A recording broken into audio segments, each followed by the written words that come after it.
Mesdames et messieurs, bonjour. Bienvenue dans votre programme La Bonne Vie. Aujourd'hui, nous allons parler de l'un des problèmes importants de notre société, à savoir les difficultés de la continuité familiale en France. Personne ne peut nier ce problème. Un problème social qui ne vient ni du Moyen-Orient, ni des réfugiés, ni de quelqu'un d'autre. Ce problème est le résultat des actions et des décisions de nous, les Français.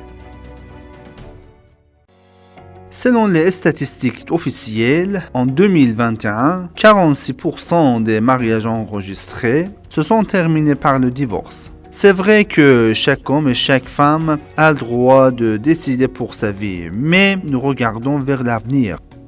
Ces statistiques seront un grand problème pour la France. En particulier, cela augmente chaque année. Le divorce signifie la désintégration d'une famille. Le divorce signifie la perte d'un foyer. Lorsqu'une famille se disloque, de nombreux problèmes surgissent pour tous ses membres, la femme, l'homme et les enfants.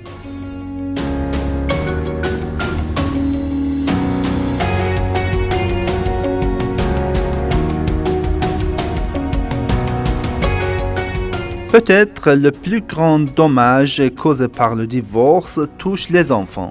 Des enfants qui avaient autrefois un foyer et un soutien, les pertes. Des enfants qui ont bénéficié de l'amour et de l'affection de leurs parents dans un cadre familial n'auront plus cela avec le divorce. Je ne pense pas quiconque veuille nier les problèmes liés au divorce. Le divorce fait que les hommes et les femmes ne s'engagent plus vraiment envers leurs enfants. Ils ne s'engagent peut-être même pas beaucoup envers eux-mêmes. Ils n'ont pas plus beaucoup d'engagement même envers la société et ses problèmes. Les problèmes économiques après le divorce, les troubles psychologiques des deux partenaires, ainsi que les problèmes sociaux, éducatifs et psychologiques des enfants montrent tous que le divorce entraîne de nombreux dommages. Répondre à la question pourquoi le divorce n'est pas facile. Dans ce programme, nous ne voulons pas aborder cette question, car les réponses varient d'une personne à l'autre. Je veux parler de quelque chose dont nous souffrons tous et qui est en réalité l'origine de nombreux problèmes que nous rencontrons, un mode de vie particulier. Oui, vous avez bien entendu, la mode de vie de nous, les Français.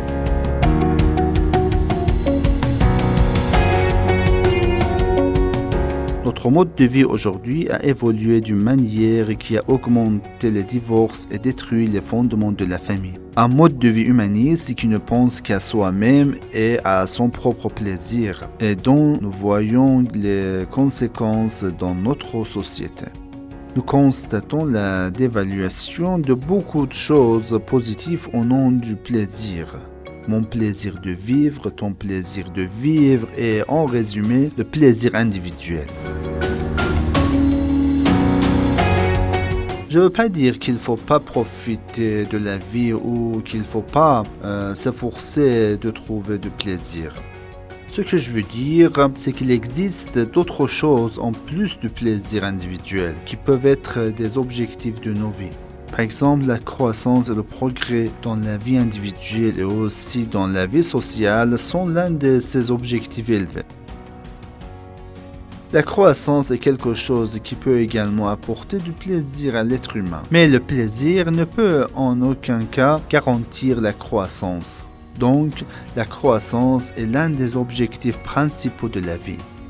Un mode de vie axé sur la croissance est très différent d'un mode de vie axé sur le plaisir.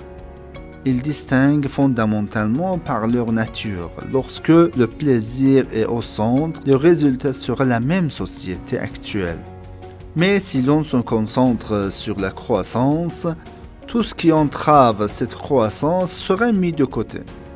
Même des choses que, apparemment, nous avons encadrées par la loi dans notre société et qui sont protégées par celle-ci.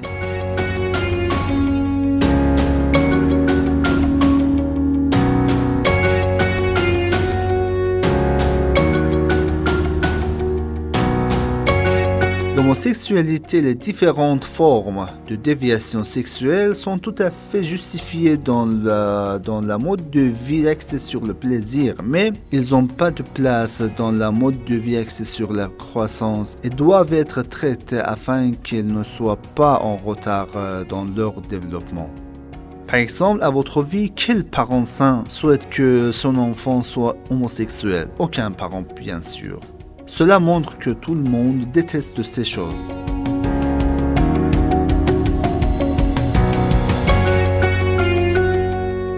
Vous avez entendu dire que de grands objectifs élèvent les gens, tandis que de petits objectifs avilissent les individus. Je vous laisse soin de juger entre ces deux modes de vie. Mode de vie axé sur le plaisir ou mode de vie axé sur la croissance.